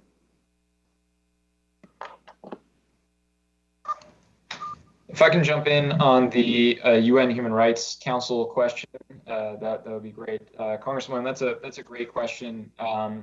And this shows exactly the linkages that I mentioned in my opening statement. It was precisely the support of other authoritarian regimes, also on the Human Rights Council, like China, like Russia, to be able to help Venezuela win from the South America region when there were really no other sort of competitors for those seats on the UN Human Rights Council. And it's a total disgrace that Nicolas Maduro and his envoy in Geneva are giving the world lessons of human rights protection. So I absolutely share your concern. And as a matter of fact, AEI has done a report on reforming the UN Human Rights Council, which includes a number of things, actionable things that should happen before the U.S. Sits in that body again. So periodic reviews of members that are in the council, so a kind of policing of one another to make sure that the body doesn't become a gallery of suspect states. More competitive elections. In many cases, you have elections where there are really only a few countries on the slate to represent their region. And so you have a country like Venezuela able to slip through because it has the support of greater powers, but also it just doesn't face that much competition. We have to increase the level of interest here, I think, in terms of the desire to sit on this body. And part of that is going to be shoring up its reputation. And lastly, I'd mention that there should be some sort of review, I think, before you're even eligible to put yourself forward for membership in this body, that you comply with basic human rights standards, because as we've seen, quite a few candidates in UN Human Rights Council elections have been extremely suspect. And so those are three sort of tangible things that I would throw out there right away. But I absolutely share your concern that Maduro and his envoys were given time in Geneva to present human rights last week. Please send me a copy of your report. I would like to read that. Thank you. We recognize now Debbie Wasserman Schultz, a tireless defender of Venezuelan and human rights in Venezuela, for 5 minutes. Thank you, Mr. Chairman, and thank you for your indulgence in allowing me to moonlight as a member of your subcommittee and on the House Foreign Affairs Committee. Some of you may know that I represent the largest concentration of Venezuelans in the United States. My hometown has so many Venezuelans that its nickname is Westonzuela. Proudly so. And in my own neighborhood, we are surrounded in our midst with friends and neighbors who have family in Venezuela, who have themselves fled from Venezuela. I've heard harrowing experiences shared with me repeatedly of flight from political persecution, businesses confiscated, denial of basic food or life-saving medicines, and so making sure that we shine a spotlight on this plight is really critical. I want to ask Ms. Arnson and Mr. Reyna if they can talk briefly about the relief that declaring temporary protected status for Venezuela would provide to Venezuelans in the United States who feared deportation.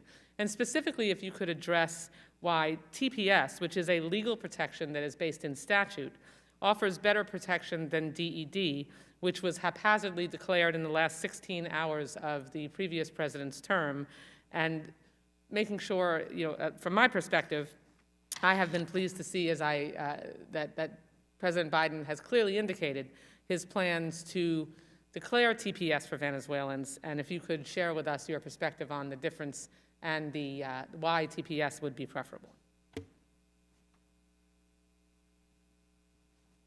I don't know if Feliciano wants to go first. Congresswoman Wasserman Schultz, I'm not an expert on U.S. immigration law, but I think that what you have indicated in your question is true. That temporary protected status gives much greater certainty to Venezuelans that they will not be deported, that they will have not just a temporary stay of deportation, but also a number of rights to work in the United States and to have a life until such time as they may choose to return to Venezuela when the country is in a dramatically different circumstance.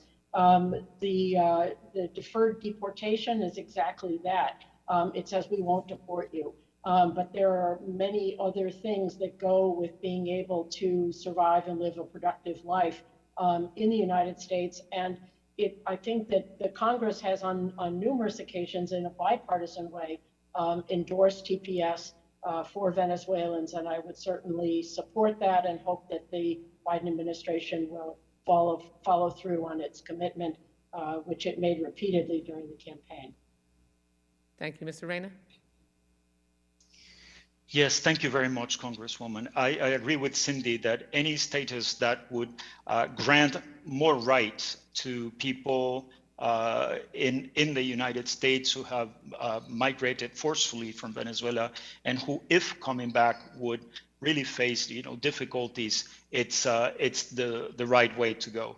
So again, without having the total knowledge of the migration situation in the U.S., I understand from what I've read, from what I heard from colleagues, that TPS would be the proper way to go. Thank you.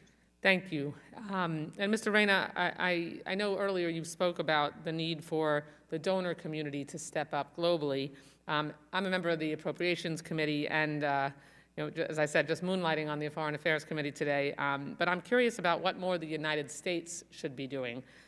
Particularly, where should we be focusing our efforts, our funding efforts within Venezuela, as well as neighboring countries like Colombia, who's taken in significant refugee and migrant populations, and also maybe throw in what about the rest of the international donor community? Thank you. I believe that, again, and seeing the numbers and the extent of the situation here, that there is room for much more. There are reservations because of the political situation and manipulation, for example, of humanitarian aid. But this is a risk, I think, that has to be taken, unfortunately, because such is the situation in Venezuela. And that doesn't mean that one cannot overcome, for example, a narrative or propaganda or something like that. It can be done, and at the end result is really supporting a population. I think that there are others who should be coming in, again, perhaps in a multilateral kind of reflection on the obstacles in Venezuela, why and how to overcome them. It would be possible to increase the amount of resources that are coming in. Working through the UN system is one way, is an important way, both inside and outside of Venezuela, but also directly through civil society, as has been happening so far. But perhaps this can be increased.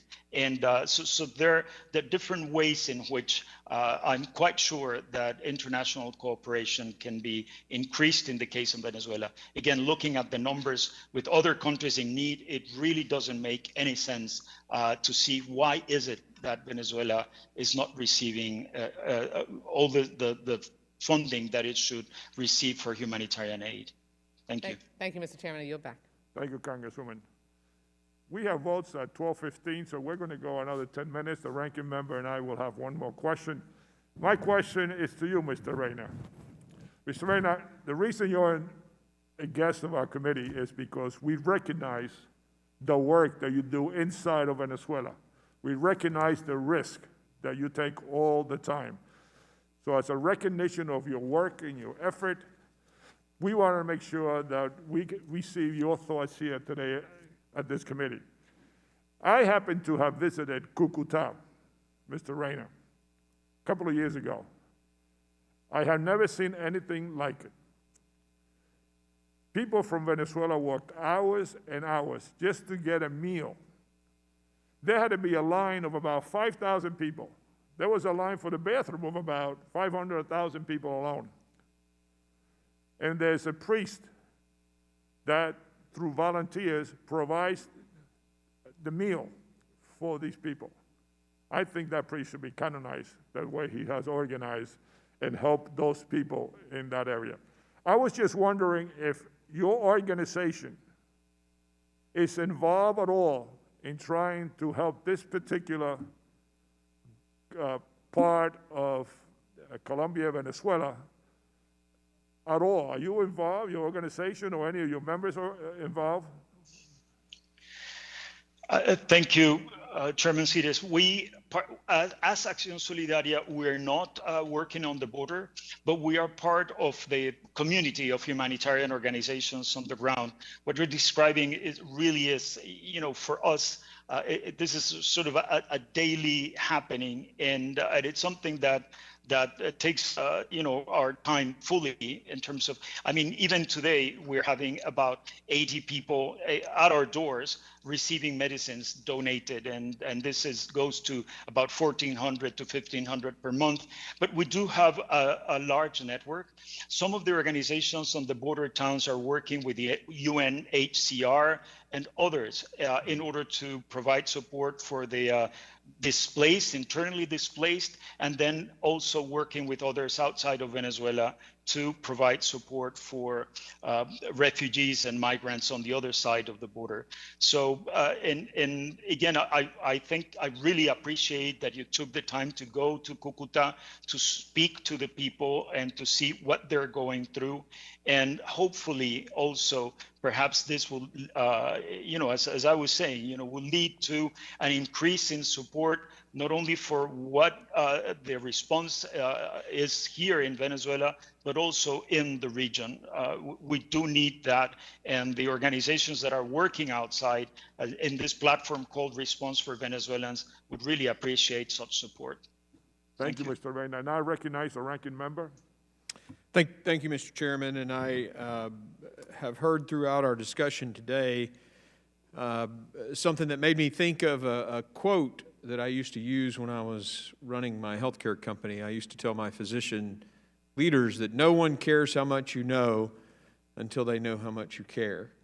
And I want to make sure that both the people of Venezuela who can hear my voice today, the international community, and all of our witnesses, and we want to help. We want to help. We want to help the people of Venezuela who are suffering one of the greatest humanitarian crises ever, and certainly the greatest economic collapse ever. But my concern is that if that assistance is funneled to and through the regime, it only empowers the regime's leadership. One example is Maduro's henchmen literally destroyed resupply convoys of humanitarian aid coming in from Colombia.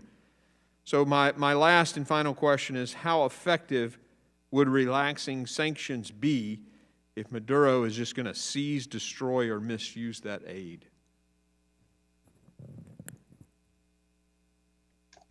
If I could address that, Congressman Green, again, just to repeat, the Maduro regime is the principal obstacle to greater delivery. But as Feliciano Reyna was pointing out, there is, I think, a lot of experience in Venezuelan civil society, in the international community, in delivering aid in an apolitical fashion. And that has to be a fundamental principle. And to go to what a number of questions have touched on, I think that the scale, the resources for the humanitarian response, both inside Venezuela and outside Venezuela for the refugees and migrants, has to be dramatically increased. And there are multiple international relief organizations, U.S. relief organizations, church organizations, USAID, State Department's Bureau of Population, Refugees, and Migrants that are involved in this every single day.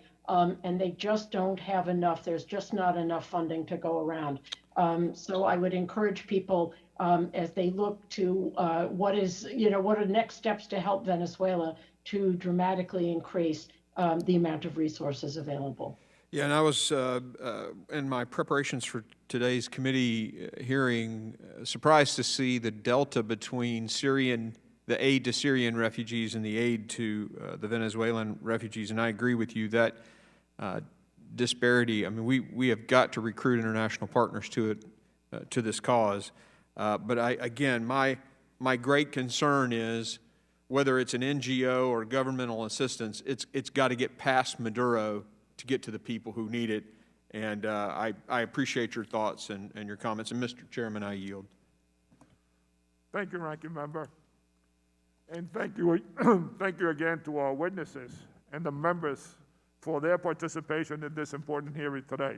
The crisis in Venezuela deserves our urgent attention. I will continue to work closely with my colleagues in the Biden administration on a bipartisan basis to pursue a peaceful return to democracy in Venezuela. With that, the committee is adjourned. Thank you to our witnesses. Thank you very much.